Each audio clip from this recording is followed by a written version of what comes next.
A ansiedade ela pode ser uma coisa agradável, né? Pode ser uma coisa boa, não pode? Tipo assim, eu estou ansioso para chegar a semana que vem, porque vai acontecer isso na minha vida e tal. Então a ansiedade pode ser uma coisa boa, ela não é necessariamente algo ruim, né?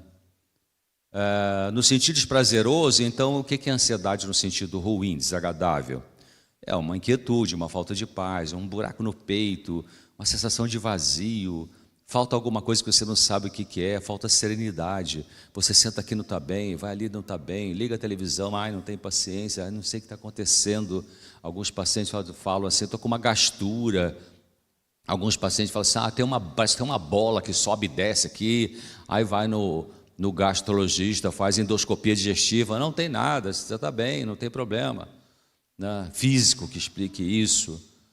A ansiedade excessiva, às vezes aparece com um aperto no peito, né? Então, a ansiedade desagradável é isso, é uma sensação de que está faltando um negócio, tem um vazio, uma inquietude, uma falta de paz, né? Alguns chamam de nervoso, mas nervoso pode ser irritabilidade, o que é diferente de ansiedade. Então, a pessoa pode ser ansiosa e nervosa, mas ela pode ser nervosa e não ser ansiosa. Ela pode ser nervosa e irritada, impaciente. É diferente. Então, ansiedade ou angústia. Bom, uma filigrana aí, a gente usa como sinônimo. Às vezes, alguns autores falam assim, ansiedade é mais aqui e angústia é mais aqui, né? Por quê? Porque às vezes a ansiedade está muito assim com uma sensação de um aperto no peito, tá doendo, será que eu vou ter um infarto e tal, né? Então, mas é a mesma coisa, a ansiedade é a mesma coisa que a angústia. Eu prefiro a palavra angústia, que é uma palavra mais filosófica, né? E não porque é filosófica, mas porque a angústia, para mim, ela é mais abrangente. Alguns autores falam que a angústia é a mãe das psicopatologias. O que é isso? A angústia é o problema central básico de toda a humanidade. Da angústia, então, vai sair crise de pânico, anorexia nervosa, dependência química, até depressão em alguns casos. Mas a angústia é a mãe, né, da origem dos sofrimentos mentais humanos. Então, todos possuem ansiedade não excessiva, né? Igual temperatura, todo mundo tem temperatura. Qual é a temperatura normal do corpo humano? 36,5, né, graus centígrados ou graus Celsius. Essa é a temperatura normal do nosso corpo. Então, todo mundo tem temperatura normal. Então, todo mundo tem uma ansiedade normal. A ansiedade normal, ela até nos ajuda a gente a produzir. Muitos artistas de várias áreas das artes conseguem fazer coisas bonitas, tapeçaria, crochê, bordado, pintura, artes plásticas, música, porque a ansiedade empurra para uma coisa construtiva. Mas a ansiedade pode empurrar você para uma coisa destrutiva também. Cheirar cocaína, enfiar a cara na cachaça, ficar controlando os outros, ficar mentindo, corrupção em Brasília, enfim, um monte. Então, a ansiedade exagerada, aí quando ela fica exagerada, por exemplo, quando você tem, nós temos uma temperatura normal, 36,5, né? Ausência de febre. Mas quando a temperatura aumenta no nosso corpo, então a gente chama isso de febre. Por que a temperatura do corpo aumenta e dá uma febre? Porque provavelmente essa pessoa está com uma infecção ou uma inflamação. E você sabia que o corpo aumenta a temperatura porque tem certas bactérias e vírus que são destruídos com a temperatura alta. Então, mas a temperatura alta do corpo, a febre, é um sinal de que o corpo está lutando contra alguma coisa que invadiu ele, bactéria ou vírus. A ansiedade alta é sinal que alguma coisa invadiu a sua cabeça. Não que invadiu de fora para dentro, mas de dentro para dentro mesmo, a gente vai falar sobre isso. Você tem uma luta, você tem um conflito. Você tem, entre aspas, um vírus ou bactéria psicológico que está perturbando você. Pode ser um conflito conjugal, problema com o filho, problema no trabalho, problema seu com seus pais do passado, problema da infância mal resolvido, problema da adolescência, enfim, alguma coisa está mal resolvida, então você fica com uma ansiedade alta, exagerada, que se manifesta de forma diferente. Você vai no CID, Código Internacional das Doenças, ou nos Estados Unidos usa o DSM, agora a versão 5, o Brasil vai entrar a 11, CID-11. Então você vai encontrar diagnóstico, ansiedade generalizada, você vai ter a fobia, que é o medo excessivo, transtorno obsessivo compulsivo, a crise de pânico, estresse pós-traumático, muito comum no transtorno de estresse pós-pandemia. Então, essas são doenças psicossomáticas. O que são doenças psicossomáticas? São doenças que atingem o nosso corpo, mas que têm uma origem importante em estresse mental. Doença autoimune, por exemplo. O que é doença autoimune? Interessante, a doença autoimune, né, é uma doença que o corpo não está reconhecendo ele mesmo. O corpo ataca ele mesmo. Vitiligo e esqueci o nome, enfim, várias doenças autoimunes. Esclerose múltipla, várias doenças. Psoríase, enfim. Interessante isso, né? Por que o corpo não está reconhecendo ele mesmo?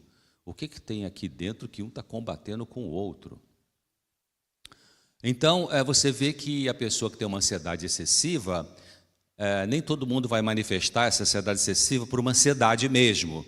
Ai, meu Deus, o que eu faço? Ai, vou morrer. Ai, tal. Né, que é mais ligado a uma ansiedade generalizada. Pode ser uma fobia. Algumas pessoas, a ansiedade excessiva vai passar para a fobia. O que é fobia? Não sobe elevador, não passa em túnel, não anda de avião, tem medo de coisas que não precisa ter medo, mas tem um medo danado. Pode ser um bichinho inofensivo. Já atendi gente que tinha medo de passarinho. É um pavor ver um passarinho. É uma coisa simbólica, é um medo simbólico. A verdade desse medo está lá dentro. Então, a gente vai ver um pouquinho mais de perto hoje a crise de pânico. É uma das maneiras da pessoa ter a ansiedade excessiva. Então, todo sintoma ele tem um propósito. Todo sintoma ele tem um motivo. Não aparece nada no nosso corpo sem motivo, sem uma razão de ser. A febre é essa luta para vencer a bactéria. Você comeu um pão integral, você não percebeu que tinha um pouquinho de mofo ali, aí dá uma diarreia. A diarreia tem um propósito. Nesse caso, qual é o propósito da diarreia? É botar para fora o que está te contaminando.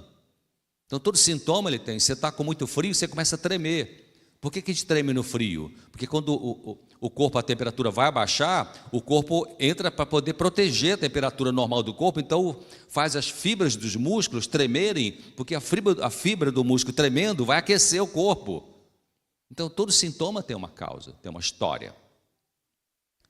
O problema é que a medicina convencional, ela passa meio que por cima, às vezes, de avaliar muito bem a causa e quer já tratar o sintoma e não mexer muito na causa. Isso existe no mundo psiquiátrico também. A pessoa chega no consultório, está com uma ansiedade, e aí o médico tem que atender 50 pessoas no SUS, ali na UBS, ou no CAPS, não tem tempo, então não temos que escutar a história da pessoa, e aí tá bom, toma aqui o Alprazolam 0,5, daqui a um mês você volta e qualquer coisa me liga. Essa frase é típica de médico, né? Qualquer coisa me liga, né? Toda profissão tem suas frases típicas, viu, gente? Toda profissão. Psicólogo vamos ver o que está atrás das coisas. Policial o elemento, entrou na viatura. Jogar futebol o inimigo é poderoso, mas vamos obter um resultado positivo, né? Tem as frases típicas de cada profissão. Então, ansioso fóbico é uma pessoa que tem preocupações exageradas quanto ao perigo da sobrevivência física. Uma pessoa que é ansiosa fóbica. Ai, meu Deus, o pneu do carro vai furar. Ai, o motorista vai dormir e vai capotar o ônibus. Ai, o avião vai cair. Ai, não, o elevador vai despencar. Ai, tem medo de ter bala perdida. Então, é uma pessoa que tem muito medo, exageradamente, de coisas que pode atingir fisicamente ela. Esse é um tipo de ansiedade. Já o ansioso, evitativo, inibido, tímido, o medo dele é de situações que ameaçam a segurança dele, do self, do eu. Não, eu não vou conseguir falar. Aí tem uma entrevista para um emprego amanhã, você precisa trabalhar. Não, mas eu não vou conseguir falar. Ai, eu vou ficar vermelha. Ai, eu vou suar demais. Ai, eu vou gaguejar e tal. Ai, eu não... A insegurança pessoal é uma outra forma da ansiedade aparecer. Vem aqui na frente e fala, não vou nem que a vaca tussa, como diz o outro. Não vou. Tem medo, o que vão achar de mim e tal. Então, esse é outro tipo da ansiedade aparecer. E o ansioso generalizado, o que é esse? Né? Esse indivíduo é que ele tem medo incontrolável sobre questões do mundo, uma incapacidade de relaxar, um medo de familiares sofrerem algo. Então, o tempo todo, em tudo. O filho vai sair sábado à noite para ir na pizzaria e a mãe e o pai ficam em casa e daqui a 5 minutos, filho, está tudo bem? Não, está tudo bem, fica tranquila, mãe, estou com meus amigos aqui. Daqui a 15 minutos, filho, já chegou na pizzaria? Eu já cheguei, mãe, calma, quer que leve uma pizza? Tá bom, daqui a meia hora, filho, e aí, já está voltando? Tá. Toda hora essa ansiedade, não consegue segurar essa ansiedade, né? Medo das coisas acontecerem. Então, uma maneira de estudar sobre a ansiedade humana é ansiedade de estado, ansiedade de traço. O que é isso? A ansiedade de estado, a pessoa tem uma ansiedade normal dela, aí alguma circunstância da vida aumenta essa ansiedade, por exemplo, vai fazer uma prova do Detran para tentar a carteira de motorista, ou vai ter uma entrevista para um novo emprego, ou vai fazer uma prova do Enem, do vestibular, né? Ou, enfim, vai apresentar uma palestra que está meio inseguro, no começo fica meio ansioso, ansiosa, então a pessoa fica com uma ansiedade alta durante um tempinho, depois que passou aquela situação, né? Já fez a prova do Detran, já fez a prova do Enem, do vestibular, já teve entrevista, e depois a ansiedade volta ao normal. Essa ansiedade estado, é temporária, passageira. Agora, a ansiedade traço, o nome já está dizendo, é uma pessoa que já tem uma ansiedade desde sempre, já era uma criança meio ansiosa, mais ansiosa do que seu irmãozinho, que aí entra uma questão genética e epigenética. Então, essa é a diferença. Então, você veja bem, uma pessoa que chega na vida adulta, entra no casamento, fica com conflitos importantes no casamento, começa a ter crise de ansiedade. Se ela tem ansiedade traço, essa crise vai ser mais, o quê? Talvez complicada, talvez mais resistente, talvez mais difícil de resolver, porque ela tem uma ansiedade traço, ela já tem um perfil de ser uma pessoa ansiosa. Então, o tratamento dessa pessoa vai ser de um jeito, e o tratamento de outra pessoa que tem problemas na vida adulta e que gera uma ansiedade, mas que não tem ansiedade traço, vai ser com outro, talvez, resultado, talvez mais rápido, depende da situação, depende do o quanto a pessoa vai investir no seu tratamento ou não. Bom, então, o Código das Doenças fala de vários tipos da ansiedade aparecer, né? Como pânico, a generalizada, a histeria, a fobia. Roberto Carlos, se você entrar no site oficial desse cantor romântico Roberto Carlos, ele se trata há vários anos de TOC, transtorno obsessivo compulsivo. Aquelas manias que ele tem de entra por uma porta, não sai pela outra, tem que usar uma cor, não pode usar outra cor. Né? O Michael Jackson também tinha isso. Tem um jogador de futebol, Becker, coisa assim, um cara famoso aí da Europa, a chuteira dele na casa tem que ser tudo par. Não pode ter, vai tomar um suco assistindo um filme na sala de estar, não pode ter um copo ou 3 copos, tem que ter 2 ou 4 ou 6 ou 8. Tem que ter 2 pares de chuteira ou 4 pares ou 6 ou 8, é tudo assim. Aquele cara fez o filme de Harry Potter, aquele ator, também tem sofrimento. Então, Luciana Vendramini, uma atriz também, tem toque, e, enfim, então são pessoas que sofrem desse problema, que aprendem a administrar. Você vai no site do Roberto Carlos, lá no final ele colocou lá informações sobre toque, transtorno obsessivo compulsivo, que é uma coisa difícil de ser tratada, muito difícil de ser tratada. Eu nunca vi uma cura disso, eu vi controle, administrar, né? São as manias que a pessoa tem. Bom,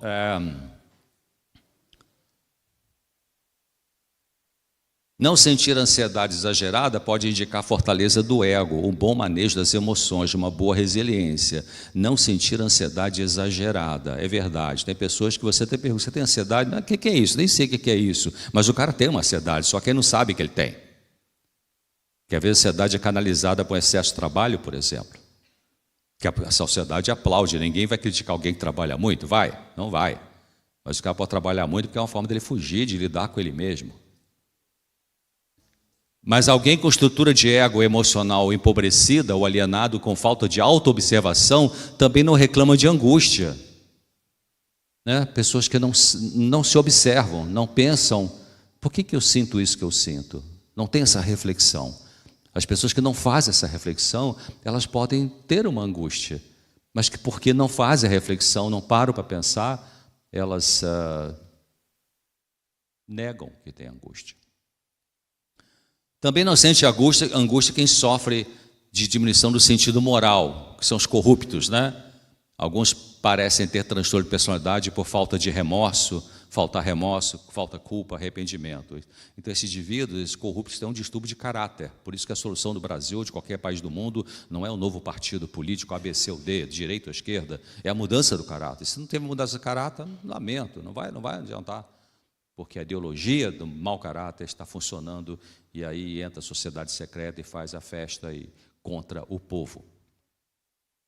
Outros não sofrem angústia consciente por converterem a angústia em sofrimento orgânico, que é a psicossomática. Ontem eu falei sobre isso.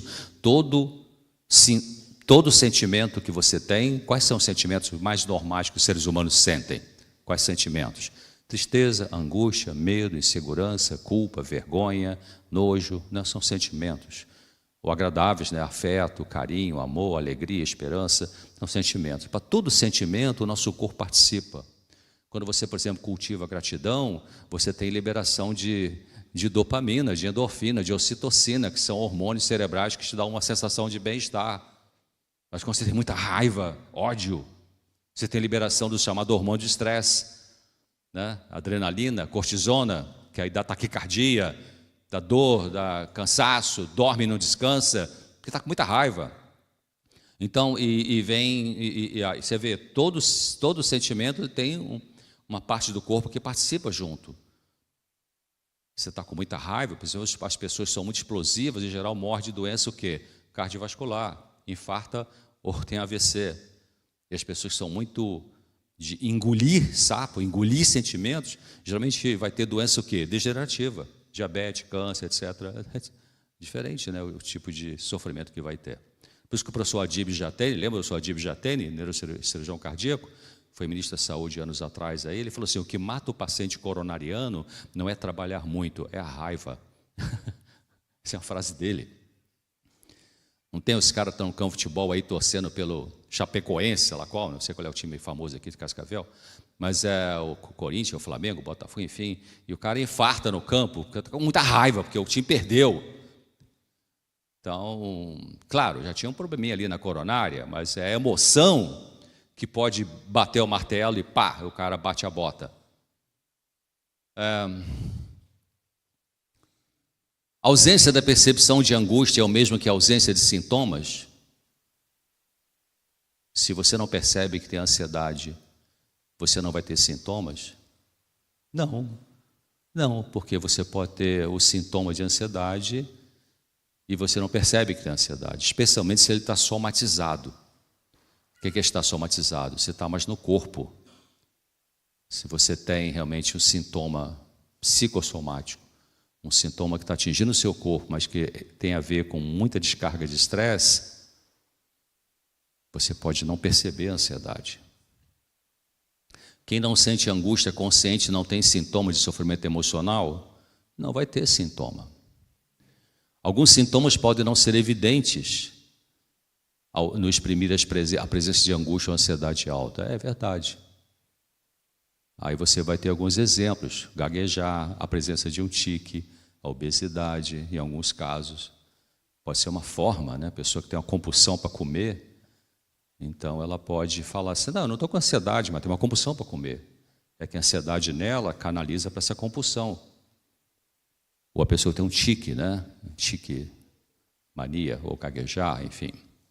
A presença da angústia pode ser um pouco mais evidente no caso de uma retração social.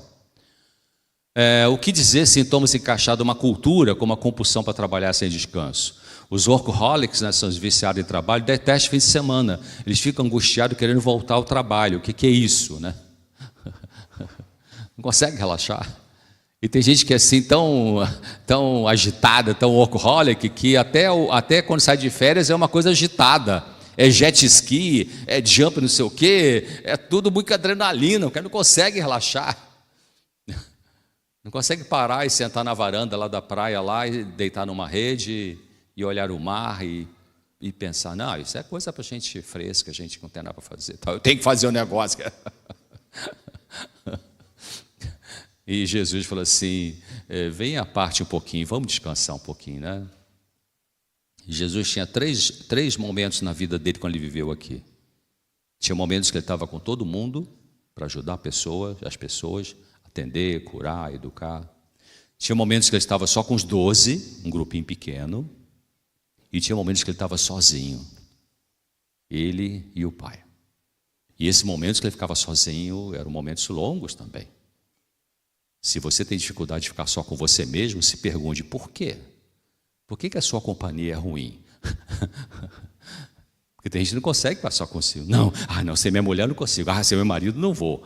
Sem meu filho não sei o quê. Cara, por que você não pode ficar com você? O que tem de ruim em você que você não gosta? Não, sem ele não tem graça. Tá? É um sintoma, né?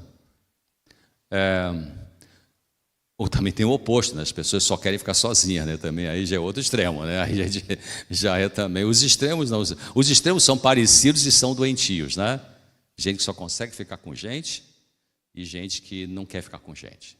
Os dois não são. Aí tem que trabalhar um pouquinho com a ajuda de Deus para a gente ir caminhando mais para o meio ali.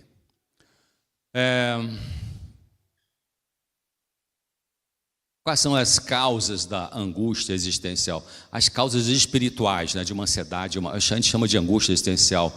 Na perda da ligação direta com Deus, a violação da própria consciência, olha só. Quando você fica violando a sua consciência, isso aumenta a ansiedade. O descaso na busca do crescimento espiritual, a vida materialista e consumista, natureza pecaminosa, isso tudo tem a ver com angústia profunda, existencial, além da angústia psicológica, né? Agora, as causas psicológicas da ansiedade excessiva, quais são? Os traumas da infância, aquela ansiedade de traço que eu falei, que a criança já nasce mais ansiosa que outras, perdas afetivas importantes, significativas para a criança, né, ou para o jovem, por exemplo, a morte de um dos pais quando é criança, quando é pequena, a separação dos pais, as brigas na família, isso aumenta a ansiedade nas crianças. Tensões na família pela presença de dependência química no pai ou na mãe, ou no filho, a filha, o abusos, vários abusos que a gente falou, eu falei ontem rapidamente, verbal, físico, sexual, emocional. Então são causas que podem produzir uma ansiedade excessiva nas pessoas. Então a ansiedade excessiva, ela mostra que existe uma luta interior não resolvida, talvez porque não existe consciência do conflito e porque a gente não temos sempre consciência dos nossos conflitos. Muitas vezes, eu falei ontem para vocês também, algumas pessoas brilhantes que eu atendi no consultório, gente com seu doutor, enfim, nisso ou naquilo, formado, enfim, não é uma questão de inteligência, gente mais simples, gente menos simples, gente mais letrada, gente acadêmica ou não, e chega lá e eu estou com uma angústia aqui, já tem 3 semanas, não sei o que eu estou sentindo isso, não sei de onde vem isso, e a pessoa não sabe mesmo, embora seja a pessoa de inteligência, né? Pessoa inteligente. Por que não sabe? Porque está enterrado no inconsciente, porque as causas não estão chegando na consciência da pessoa. Por que não está chegando na consciência da pessoa? Não sei, porque é difícil ela pensar. É difícil a gente pensar naquilo que quando a gente pensa dói. Vou repetir a frase. É difícil a gente pensar naquilo que quando a gente pensa dói. Então a gente não quer pensar naquilo que dói.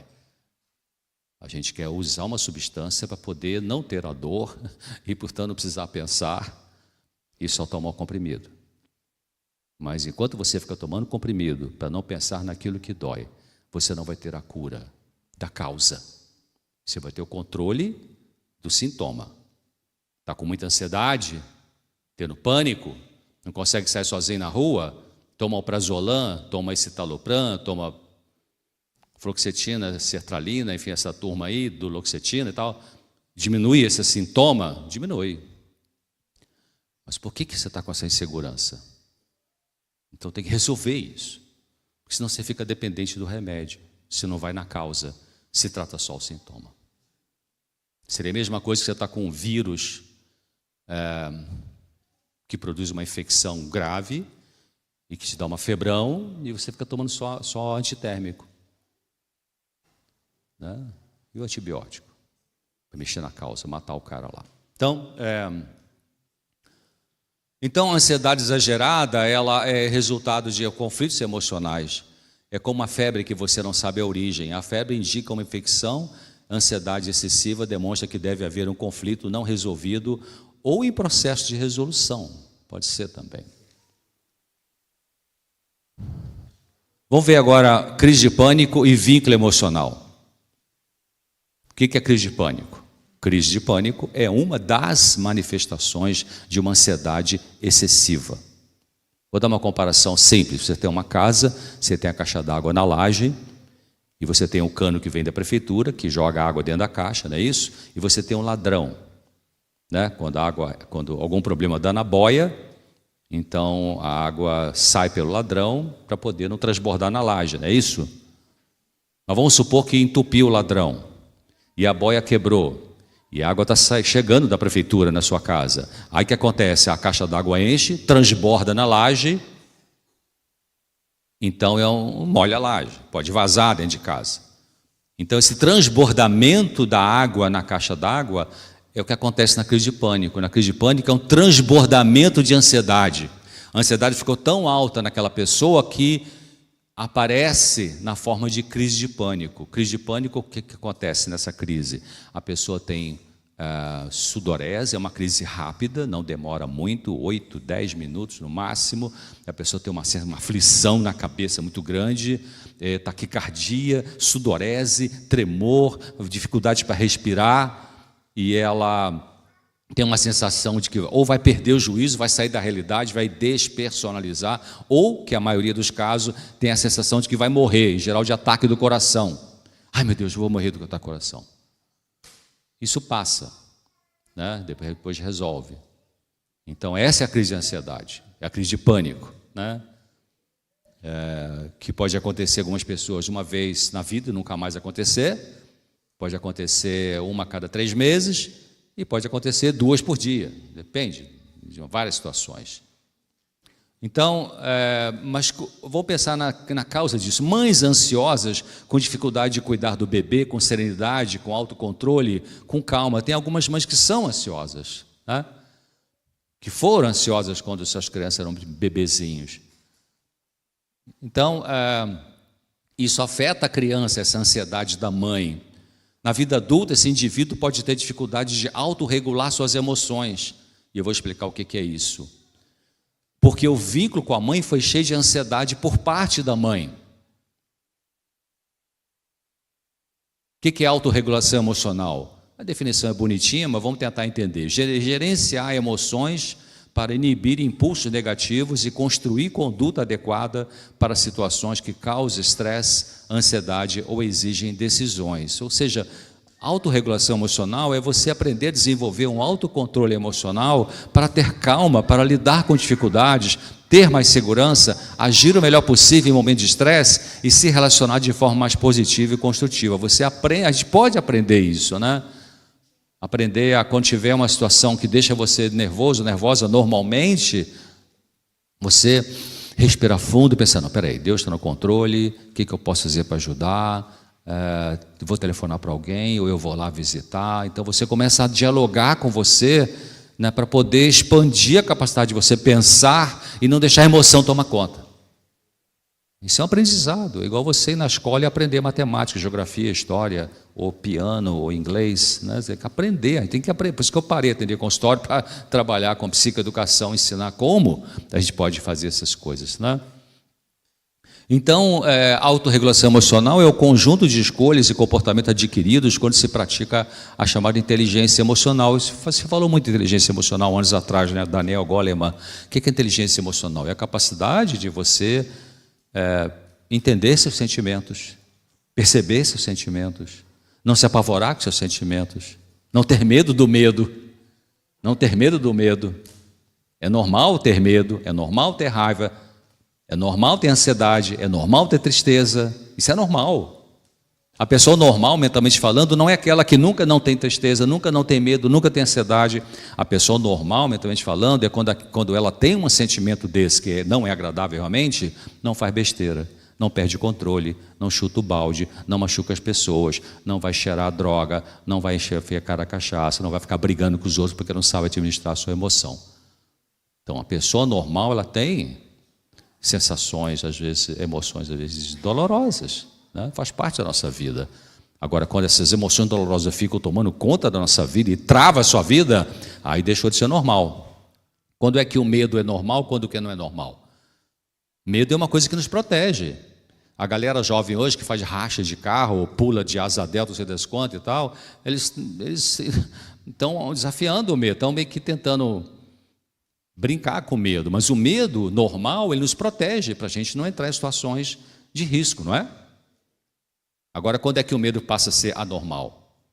Só para usar o exemplo do medo, é quando ele começa a travar você já não consegue mais ser sozinho, já não consegue mais ir no trabalho, porque, não consigo, vou passar mal na rua, vou desmaiar, então aí já está travando, aí já passou a ser um medo exagerado que tem que ser investigado.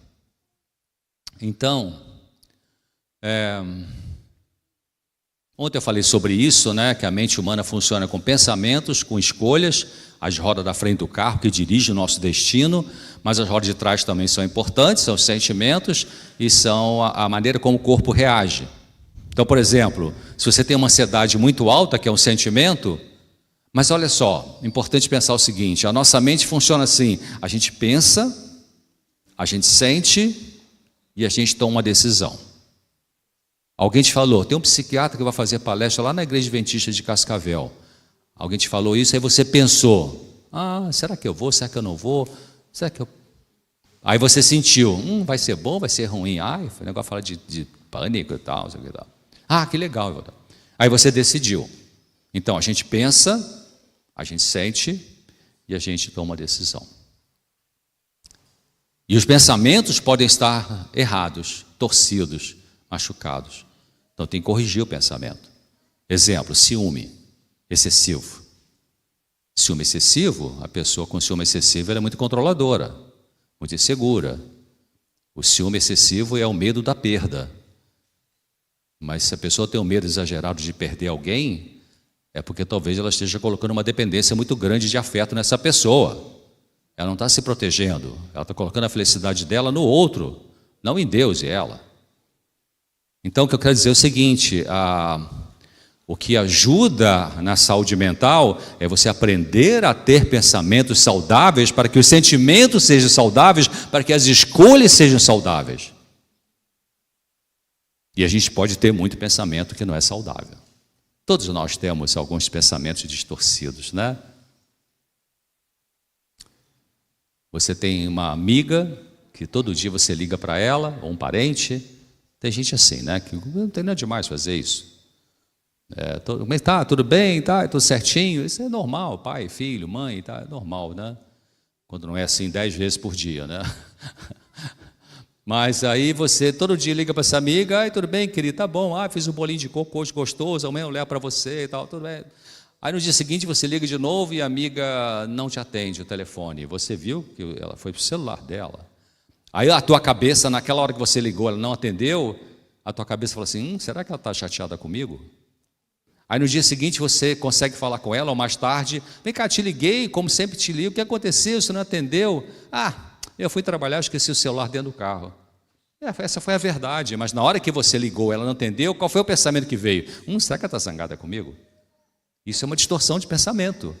E se você mantiver essa distorção de pensamento, você vai ter, como diria meu netinho, tem consequência, né, vovô?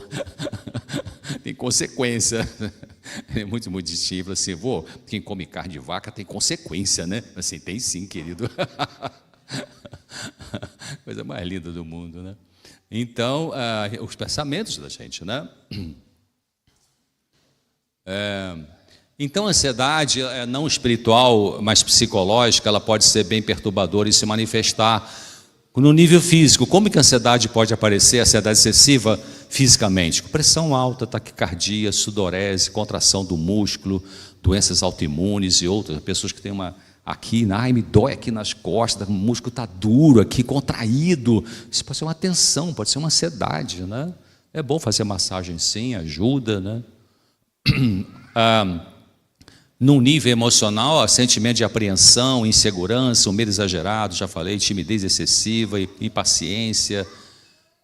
Cognitivamente falando, a preocupação excessiva, pensamentos trágicos, obsessões. Então, agora crise de pânico. Eu falei que é um transbordamento da ansiedade excessiva. Então, na crise de pânico, a resposta emocional de ansiedade é intensa, exagerada e repentina. Geralmente a pessoa tem crise de pânico, ela tem uma tendência de pensar de forma catastrófica. A cabeça dela pensa em tragédia o tempo quase que todo. Ela já tem essa mania de pensar desse jeito, que não é uma forma saudável de pensar. Então, a crise de pânico é um ataque agudo de ansiedade alta ou excessiva. Então, ela tem tendência de interpretar reações, o quê? Normais do corpo como perigosas. Atendi um advogado, um rapaz brilhante, 40 e poucos anos, tinha crise de pânico, e ele então, para chegar no fórum da cidade, ele tem uma escadaria, geralmente fórum tem uma escadaria bonita assim, né? Ele subia rápido, que tinha audiência e tal, chegava lá no patamar lá, e aí ele ia para a audiência, aí percebia o coração batendo mais rápido. Só que ele desconectava a taquicardia, o coração batendo mais rápido, com o fato de ter subido a escada rápido. Então, ele estava no corredor indo para a sala de audiência, ai meu Deus, o coração está batendo, ai será que eu vou infartar, ai tá, aí vinha aquela crise de pânico. Não, mas o coração estava batendo rápido porque ele subiu a escada rápido, é só por isso. Mas as pessoas que têm tendência a crise de pânico, qualquer coisinha do corpo, ai meu Deus, meu estômago roncou, ai será que é um tumor, será que tal? Ai meu Deus, eu dei uma tosse aqui, será que é Covid grave, vou ter que internar, vou ter que entubar e tal. Então interpreta algumas coisas do corpo que são normais, tem um gás, aqui tem um gás, sei lá, comeu muita mandioca com pão, com batata doce, tem gás. Então, não é um câncer, não é diverticulite, não é uma apendicite aguda. Então, as pessoas que têm tendência a crise de pânico, elas têm tendência de interpretar sintomas normais do corpo como sendo doença. Então, olha só, o pensamento tem que ser trabalhado. Por isso que toda vez que eu atendi um paciente com crise de pânico, a primeira coisa que eu fazia na primeira consulta é: você já foi no cardiologista? Não, não fui ainda não. Porque em geral o quê? A pessoa tem tendência de achar que vai morrer do coração, que vai infartar. Por isso que o pronto-socorro vive cheio de pessoas com crise de pânico que acham que vai infartar. E chega lá, dá um diazepamzinho, um sorinho e tal, um bate-papozinho rápido, daqui a meia hora baixou a ansiedade, fez o eletro, não está normal, vai para casa, acabou. Porque era uma ansiedade, não era infarto.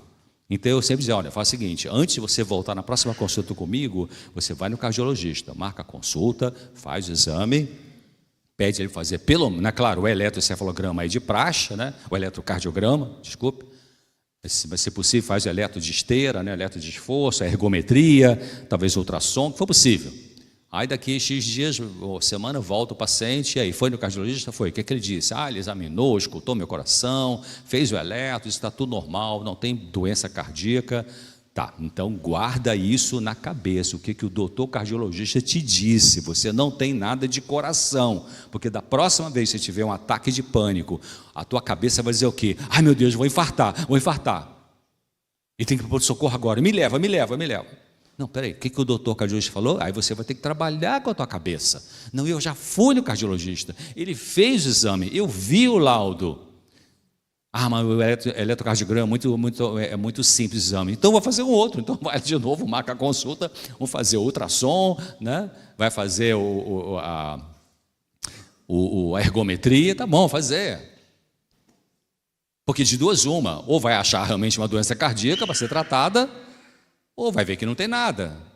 E se você for no cardiologista e fizer um bom exame, uma boa ausculta, um bom exame físico, exame complementar, e está comprovado que não tem patologia cardíaca detectável por esses exames, isso vai te ajudar para você trabalhar com esse pensamento catastrófico, que fica te dizendo que você vai infartar, quando na verdade você não tem problema cardíaco. É o pensamento que constrói essa ideia. E aí você toma Rivotril, abaixa a ansiedade, abaixa, mas resolve o pensamento catastrófico? Não, porque o pensamento não vai ser mudado com Rivotril, vai ser mudado com Rivotril é o medo. É a ansiedade, é o sentimento, não é o pensamento. Estão entendendo o que eu estou dizendo? Claro, se a pessoa está tendo crise de pânico atrás da outra, vamos usar uma medicação para segurar a onda, para conseguir funcionar. Não estou dizendo que não vai usar nada nunca, não é isso que eu estou dizendo. É,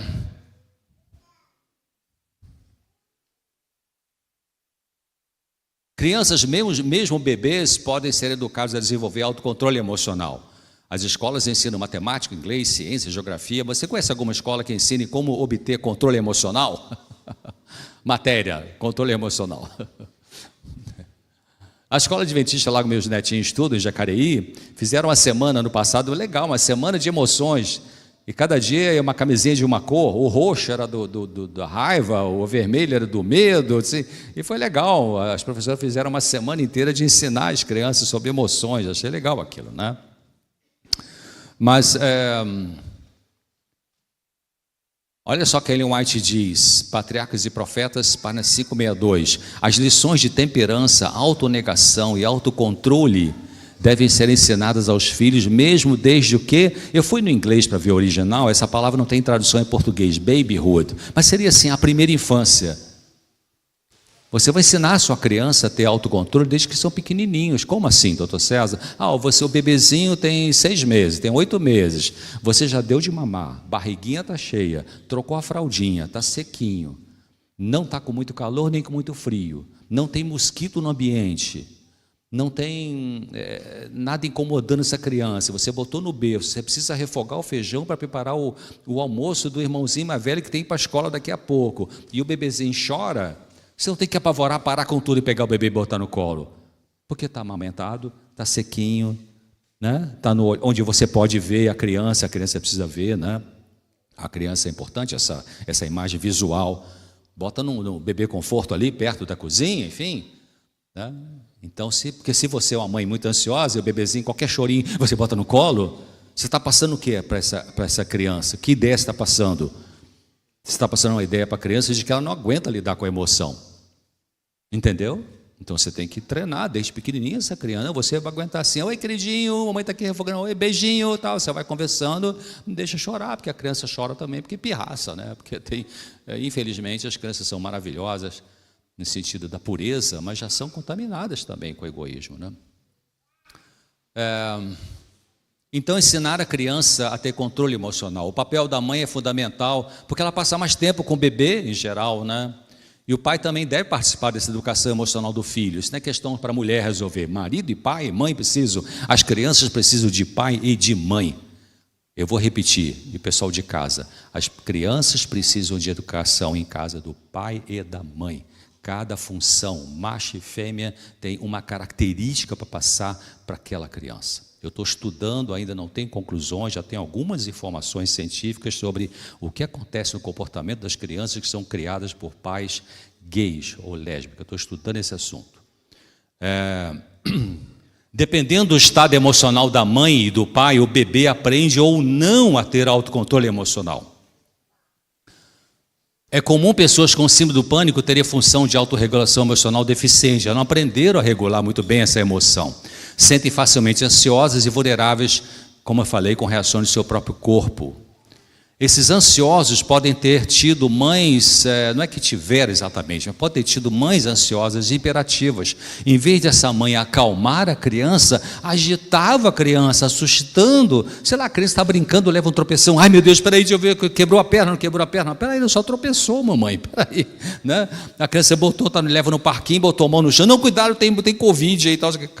Então a criança dá um espirrozinho, ai meu Deus, é pneumonia. Então a mãe super ansiosa. Então a criança, ela começa a ficar meio que no ambiente de uma ansiedade, né? Porque essa mãe não consegue se controlar e aí passa essa excitação emocional para essa criança. Ou para seu pai, né? Essa mãe, então, de alguns adultos com pânico, ficava apavorada, pensava em coisas trágicas, falava nervosamente com a criança, em vez de acalmar a criança. Em vez de acalmar a criança. Eu vejo supermercado, sei lá, em qualquer lugar, shopping, assim, algumas mães muito nervosas. Gente, a galera hoje está super impaciente. Claro, as crianças também, claro. Hoje em dia, os erros dos pais é mais no sentido de deixar as crianças tomarem conta. Hoje falta o exercício equilibrado de autoridade em casa. Esse é o problema dos pais jovens, né? meio que são servos dos seus filhos. Isso é um problema, essas crianças, porque o mundo não é assim. Então, em vez de acalmar a criança, então eu vejo às vezes qualquer lugar, ambiente assim, pessoa tão impaciente, às vezes tem pessoas com um aspecto assim de uma classe social mais alta, mas tem impaciência com a criança, assim, um nervosismo, sabe? Um dia eu vi no mercado assim, cara, me deu vontade de interferir, um garotinho, 7, 8 aninhos, mãe, compra isso aqui para mim, falou com docilidade, para com isso, já foi gritando com o garoto. Cara, que isso? O senhor está mal no seu casamento? O seu filho não tem nada a ver com isso. As crianças não têm culpa dos seus problemas do passado que você trouxe para dentro do casamento, ou do problema do casamento que você vai então maltratar suas crianças. Vai para terapia. Vai catar coquinho, como diz. Pessoas com pânico querem alguém perto para se sentir mais segura. Isso é uma coisa também interessante. Tenta compensar dificuldades de autorregulação e controle da ansiedade pelo vínculo com alguém. A grosso modo, generalizando, os problemas mentais humanos têm a ver com ou conflito ou problemas de vínculo. Como foi seu vínculo? Tem 3 tipos de vínculo que a gente constrói na nossa infância com nossos pais. O vínculo inseguro, o vínculo seguro e o vínculo desorganizado. Então, quem criou um vínculo seguro se sentia amado porque era amado. Tinha pais e mães razoavelmente normais, nenhum de nós somos 100% normais. Mas não era muito destrambelhada essa vida familiar. Então cresce mais protegidos.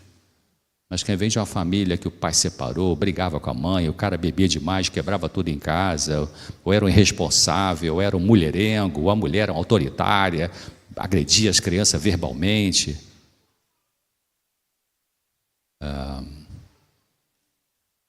É que essas crianças vão crescer nesse ambiente, o que vai trazer para a vida adulta, né? Muita dor emocional. Então, essa pessoa, ela se sente segura, sem crise, estando junto de alguém confiável, com quem desenvolve uma forte conexão emocional. Ao perder essa conexão, pode ter o quê? Uma crise de pânico. A conexão com a pessoa confiável oferece proteção pelo vínculo, até que essa pessoa aprenda a ter autorregulação e autocontrole. E pode aprender? Sim, pode aprender, para não ficar dependente de remédio. Aprender a ter confiança em si mesmo, aprender a ser humilde, enfim, aceitar as limitações, aprender a se virar sozinho em algumas situações. A gente pode aprender.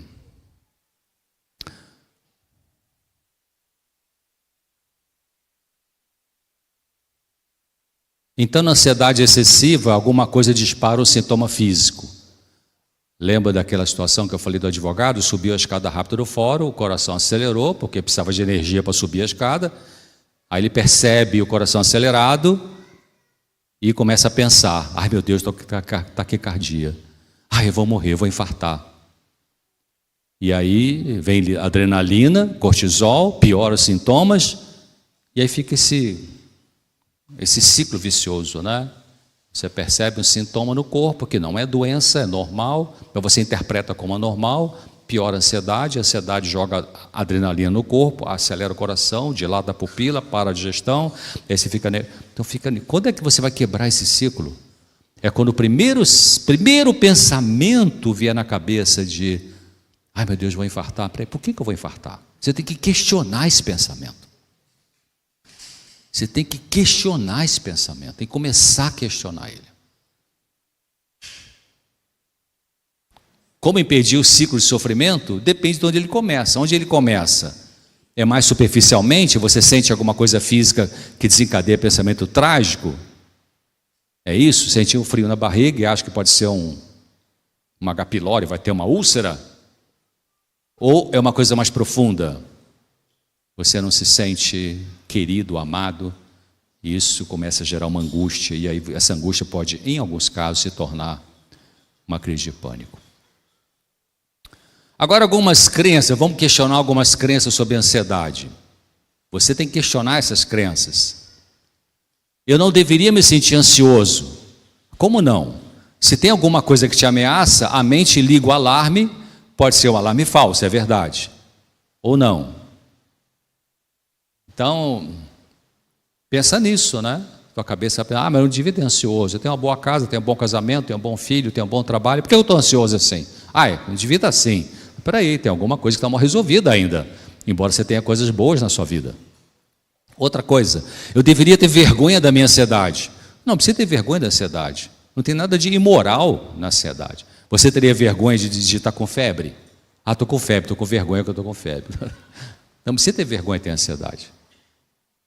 Não precisa ter vergonha de procurar um profissional de saúde mental. Psiquiatra é para louco. Não, psiquiatra é para louco. Também é para louco.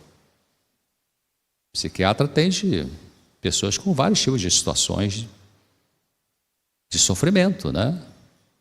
Também atende o louco que a gente chama de psicose, né? A minha ansiedade é uma forma de insanidade. Não, não é. Ela é um mecanismo de defesa. Ela está ali para tentar mostrar para você que tem uma coisa que precisa ser resolvida na sua vida. Essa ansiedade excessiva é como, eu falei ontem para vocês, é como a luz vermelha do painel do seu carro que acende, dizendo, ei, tem um problema ali, pare para consertar. Eu vou repetir, a ansiedade excessiva é a luz vermelha que acendeu na sua vida, dizendo, tem alguma coisa que você precisa resolver na sua vida, nos seus relacionamentos com as pessoas e com você mesmo, talvez. Você é uma pessoa muito severa. Você sabe, eu fiz contato com a psiquiatra de Harvard, trocamos umas ideias sobre a angústia humana. Doutora Weiland, citei ontem, ela já morreu poucos anos atrás. E ela explicava, né, de que uma das causas psicológicas mais importantes para a pessoa ter muita ansiedade pode ser que quando a pessoa se maltrata, se trata mal, se deprecia, se desvaloriza. Ela não se protege dela mesma, dos ataques que ela faz com ela mesma. São pessoas que alguém elogia, né? Que bonita camisa. Comprei ali no brechó. Parabéns, você passou naquele concurso. Qualquer um passa. Essa pessoa sempre se depreciando. Isso não é humildade, queridos. Não é isso que a Bíblia chama de humildade. Humildade não é você se depreciar. Humildade é você não se exaltar, mas também não é se depreciar. Minha ansiedade é perigosa. Não, ela não é perigosa, ela pode ser desagradável, mas não tem perigo. Ela resulta de pensamentos ansiosos. Esses pensamentos não têm poder sobre você, a não ser que você permita. Então não é perigoso ter ansiedade. Perigoso ter outro tipo de doença. Você tem que ser tratada. Preciso me livrar logo da minha ansiedade. Não precisa. Você vai aprender a conviver com ela, aceitar essa ansiedade, o que não é concordar com ela, e aí você vai parar de brigar com essa ansiedade, porque você não é a sua ansiedade. Então a gente não tem, ontem eu falei também, né, a pessoa está sofrendo já durante 5, 10, 15, 20, 30 anos, e chega no consultório psicológico ou psiquiátrico e quer uma resolução rápida. Ela está sofrendo há 30 anos com aquilo, mas vai resolver rápido, em 1 mês, em 2 semanas, em 3 meses. Ela vai ser resolvida, essa ansiedade excessiva, quando à medida que a pessoa conseguir ir entendendo as causas e trabalhando com essas causas. Da porta do consultório para fora. Isso que é importante, que você vai fazer no dia a dia da sua vida. Então, eu devo ser racional sempre. Não, tem que ser sempre racional. Eu não posso... peraí, você não é uma máquina? A sua ansiedade pode dizer que você talvez precise ser assertivo, se tratar melhor, colocar limites, não pegar pesado consigo. Olha só, interessante, né? Algumas pessoas que têm muita ansiedade alta, excessiva, talvez precise melhorar o quê? A luz vermelha, a ansiedade, eu falei que é uma luz vermelha que acendeu na vida... para você parar e fazer o quê? Será que eu preciso ser mais assertivo, mais proativo, tomar iniciativa, em vez de ficar parado e não fazer nada por mim? Será que eu preciso me tratar melhor? Será que eu preciso aprender a colocar limites? Geralmente a gente convive com pessoas diferentes, né, na família. Algumas dessas pessoas podem ser abusivas, né? Pode ser pessoas espaçosas, Cadê minha toalha? Traz para mim. Traz um copo d'água para mim e tal. E está lá sentado com o celular, não faz nada, não ajuda em nada em casa. Fica só pedindo para você fazer as coisas. Você fica sempre fazendo. Nunca se diz, não, vai você pegar, eu estou ocupado agora. Então, se você fica sempre passando por cima de si em coisas que não deveria passar, a tua ansiedade aumenta. Ela aumenta para quê? Para te dizer, você precisa mudar, não está justo estar acontecendo com você isso. Mas se você não quiser pensar nessas coisas e quer tomar um remédio para baixar a ansiedade, tá, vai baixar? Vai. Mas vai resolver? Não vai resolver. Minha ansiedade está saindo do controle. Bom, será que está saindo do controle? Ou será que já está no máximo? Faça a paz com a sua ansiedade. Diga para ela, você quer ficar aqui perturbando? Tudo bem, mas eu vou seguir com a minha vida. Até que você consiga ir baixando as causas, entendendo e baixando as causas da ansiedade. Resumindo, para a gente fechar. Angústia 10, 22. A angústia ou ansiedade pode ser sinal de que existe o quê? Conflito dentro de você. Conflito entre você e pessoas com quem você convive. Na família nuclear, onde você vive, na família de origem, no trabalho, na igreja, na vizinhança.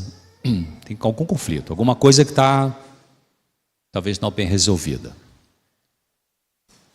Segundo, identifique qual é o pior conflito que produz aquela ansiedade ou aquela tristeza. Será que é a sua forma de pensar? Será que é a forma de pensar?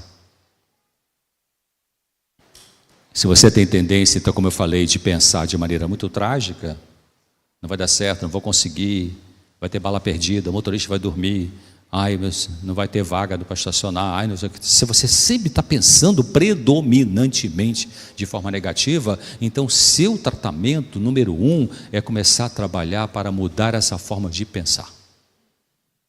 Se você é adventista do sétimo dia, pega um livro chamado Mente, Caráter e Personalidade, volume 2, capítulo chamado Hábitos de Pensamento.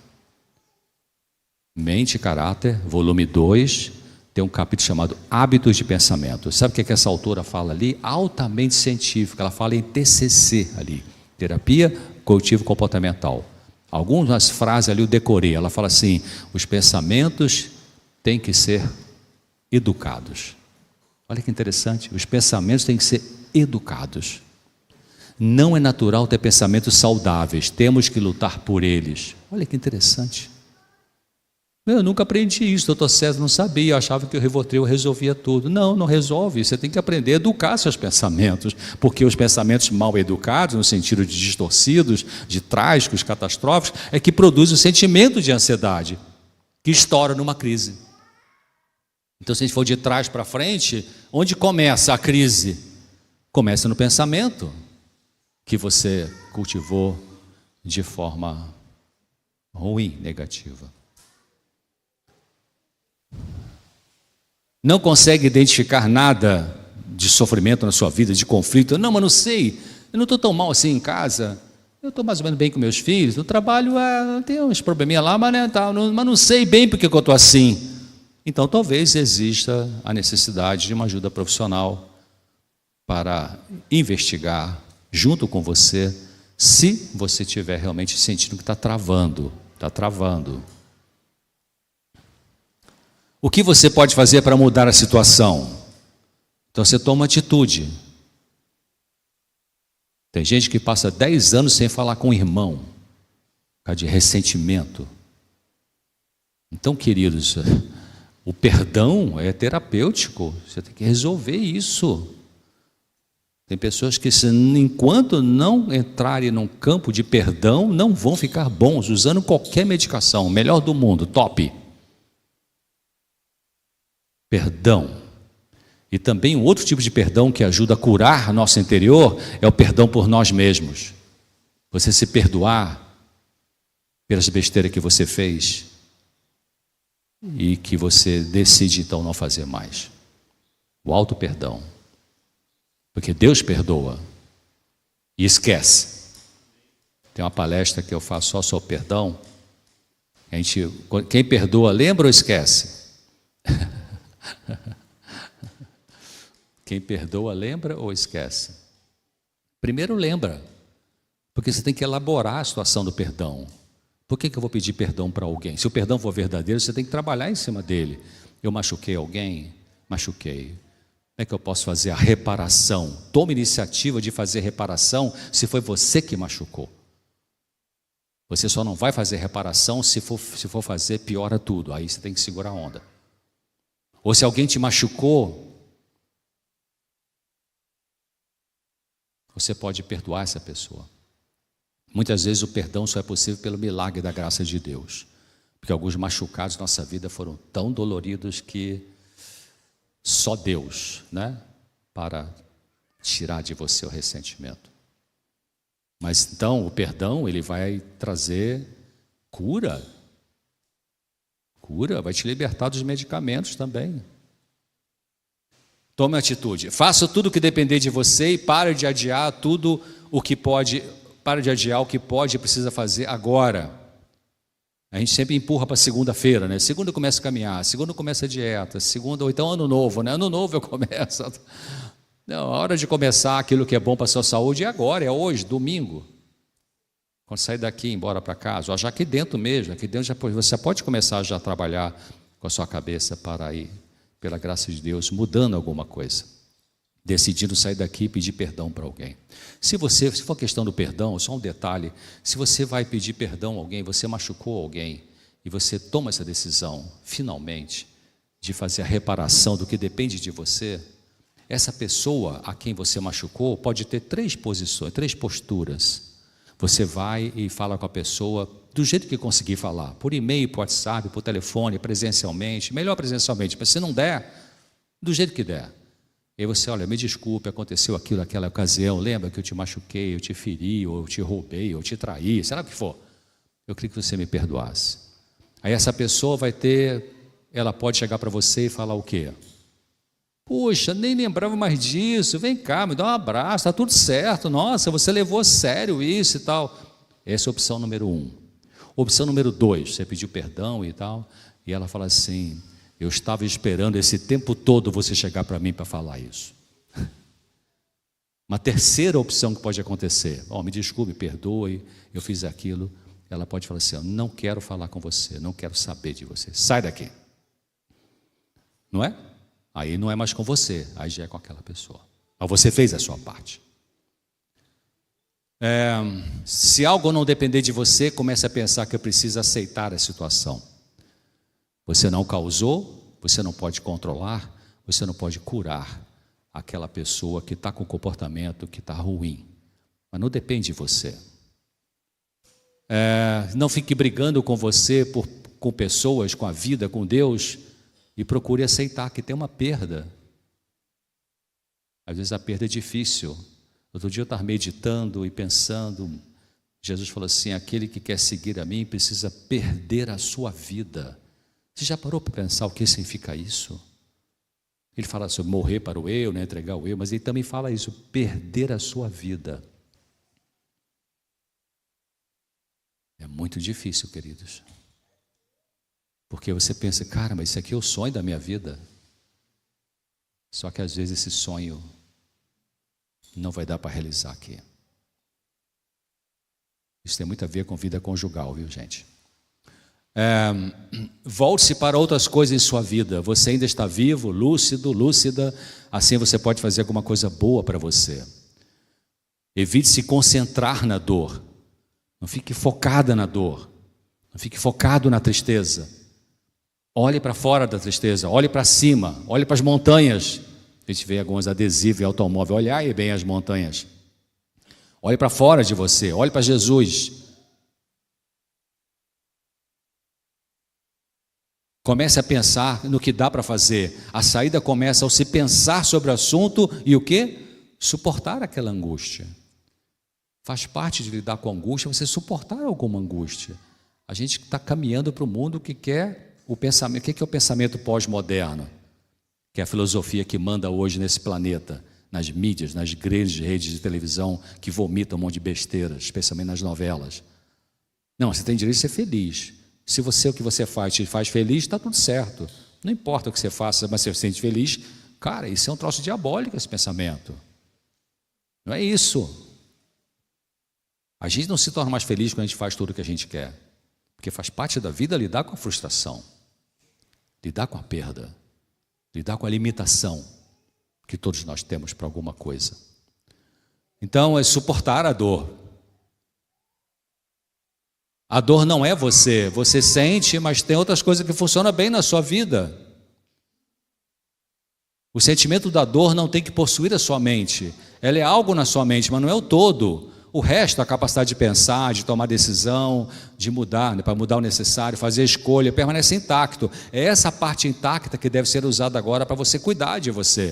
Então, você está com uma angústia um certo dia, mas você tem que fazer o serviço de casa, tem que varrer a casa, preparar a comida, botar roupa na máquina, botar no varal, tal, mas você está uma coisa à vontade de deitar. O que você faz? Ora a Deus, pede forças a Deus e começa a fazer devagarzinho as coisas. Comece devagarzinho. Não pega uma agenda pesada para você. Eu tenho que fazer tudo isso até 8h30 da noite. Não, pega leve. Reduza um pouco dessa exigência, mas comece a fazer. Bota a emoção aqui de lado e comece a fazer. Não preste atenção na emoção, comece a fazer. Vai descascar a batata, descascar o alho, fazer o refogadinho. Aquela coisa ainda está ruim ali dentro, mas você está conseguindo fazer. No final do dia, quando você deitar, aquela angústia não passou. Não passou. Porque você também não usou remédio. Você está enfrentando essa angústia. Em algum momento a gente precisa enfrentar essa angústia. A resolução tem que ver com enfrentar a angústia. E não qualquer tipo de angústia já quer usar uma substância. Aí no final do dia foi um dia difícil, um dia ruim, não foi um dia bom realmente, embora você orou, você acredita em Deus, você é um bom cristão, uma boa cristã, mas estava aquela angústia chata. Mas mesmo assim, você quando deitar à noite para dormir, você fala, oh meu Deus, muito obrigado, eu estava mal hoje, não foi um dia legal, mas eu consegui fazer o almoço, consegui botar roupa para lavar, consegui levar as crianças na escola, e obrigado por isso, entendeu? Isso vai te fortalecendo, porque se qualquer coisinha você bota a medicação, você está empurrando com a barriga enfrentar essa angústia. É chato enfrentar? Claro que é chato. Ninguém pode tirar a sua angústia, ninguém pode lidar com a sua angústia em seu lugar, nem remédios, nem profissionais de saúde, nem quem ama você, é você mesmo. Não vem dor maior do que a nossa capacidade de lidar com ela, e Deus faz você resistente à sua dor. Deus falou isso, né? Embora a gente às vezes sinta alguma dor que é muito desagradável mesmo, e parece que não vamos conseguir lidar com ela, mas Deus vai te ajudar. Você já expressou a sua dor, já chorou o suficiente, você já falou com pessoas éticas e confiáveis sobre a sua dor, que conseguiu te ouvir. Se você não falou ainda, então você fala com alguém. Procure seu tio, sua tia, seu avô, sua avó, seu pai, sua mãe, alguém confiável, alguém perto, alguém que você tem um bom vínculo e que seja pessoa ética, que não vai manipular você, não vai abusar de você, não vai, enfim, não vai falar com um colega de trabalho, especialmente do sexo oposto, não faça isso. Não abra seu coração para pessoa do sexo oposto, especialmente de trabalho, porque esse é um terreno fácil de você cair na armadilha de infidelidade. Então você abre para alguém que você confia. Não tem que logo procurar um profissional. Abre com Deus primeiro, depois com alguém.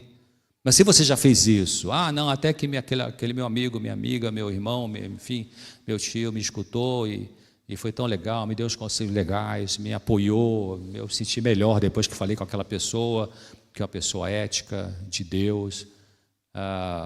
Então tá bom. Então agora é hora de você começar a parar de chorar. Então depende de onde você está, porque tem pessoas que também ficam chorando o tempo todo. Se você nunca chora, então tem que chorar. Mas se você chora o tempo todo, tem que parar de chorar, queridos. Porque já chorou o suficiente.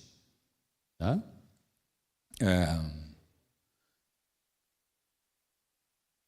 Agora é hora de cuidar de você com aceitação, com humildade, com esperança de melhores dias, pelo menos dentro de você. Não vai colocar na rede social que você está chorando, né? Tem gente que se expõe demais em rede social. Aquele que aprendeu a lidar com a sua angústia, aprendeu o quê? O mais importante. Bom, Pedro, o que fala ali? 1 Pedro 5, 6 e 7. Vamos terminar com os dois textos. 1 Pedro 5, 6 e 7. Deixa os dois textos para a nossa meditação que a palavra de Deus é a fonte da nossa força, da nossa luz, da nossa cura. 1 Pedro 5, 6 e 7. Deus fala para mim e para você assim: humilhai-vos, pois, debaixo da potente mão de Deus, para que a seu tempo vos exalte, lançando sobre ele o quê? Toda a sua ansiedade, porque ele tem cuidado de você, lançando sobre ele toda a sua ansiedade. E o Salmo 91:15 é interessante. Esse salmo é uma terapia, queridos. São 5 passos que tem aqui nessa terapia. Salmo 91:15, que diz assim: ele, Deus está falando para você e para mim, ela me invocará. Você procura Deus, número 1. Segundo, Deus diz: eu lhe responderei. Terceiro, Deus diz: estarei com você na angústia. Quarto, eu vou te livrar. E quinto, lá quando Jesus voltar, eu vou te glorificar. Interessante, né? Você vê como que a Bíblia é realista? A Bíblia não está dizendo como algumas igrejas fazem por aí: venha para cá, pare com o sofrimento. Ei, peraí, a Bíblia não fala que vai parar com o sofrimento. Algumas vezes vai te dar força para se lidar com o sofrimento, que não tem como parar nessa vida aqui. Mas você consegue ter força. Jesus viveu com um monte de sofrimento o tempo todo em cima dele. Parou o sofrimento sobre ele, que era o líder da igreja cristã? Não, bombardeia o tempo todo, 24 horas por dia.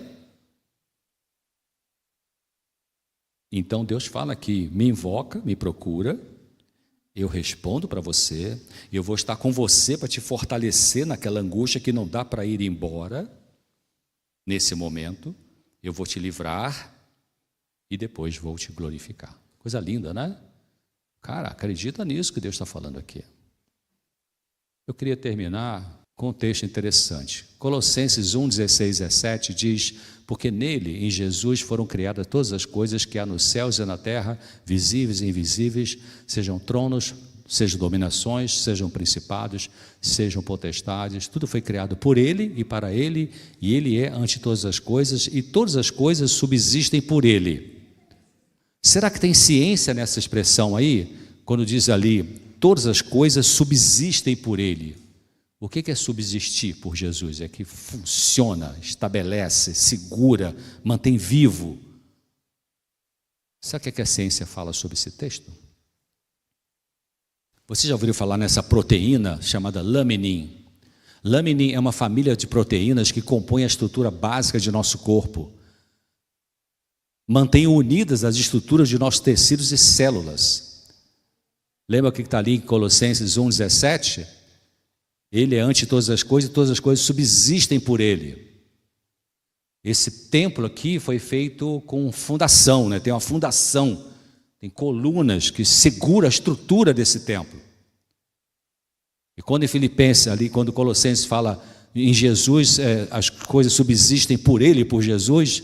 Vocês querem saber como é que é essa proteína laminin no nosso corpo? Olha só, o desenho dessa proteína, não é de arrepiar? Ah, mas esse... Aí o incrédulo vai falar: não, mas esse aqui, o cientista era cristão, ele puxou sardinha para a brasa dele, por isso que botou essa cruz aí. Mas eu queria ver uma fotografia eletrônica ali para ver se realmente acontece isso. Vamos ver então? Está ali. Laminin. Que coisa, né? Então, vamos ver agora no mundo macro. Essa é uma galáxia distante 31 milhões de anos-luz do planeta Terra, da nossa galáxia. Tem 300 bilhões de estrelas. Chama-se Whirlpool Galaxy. Ela parece uma espiral. Sabe quando essa água vai saindo na pia, assim, que faz aquela espiral, né? E aí tiraram uma foto do núcleo, do centro dessa galáxia.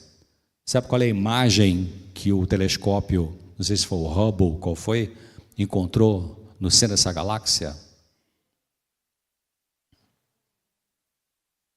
É lindo? Lançando sobre ele toda a nossa ansiedade, porque ele tem cuidado de nós. Obrigado, queridos.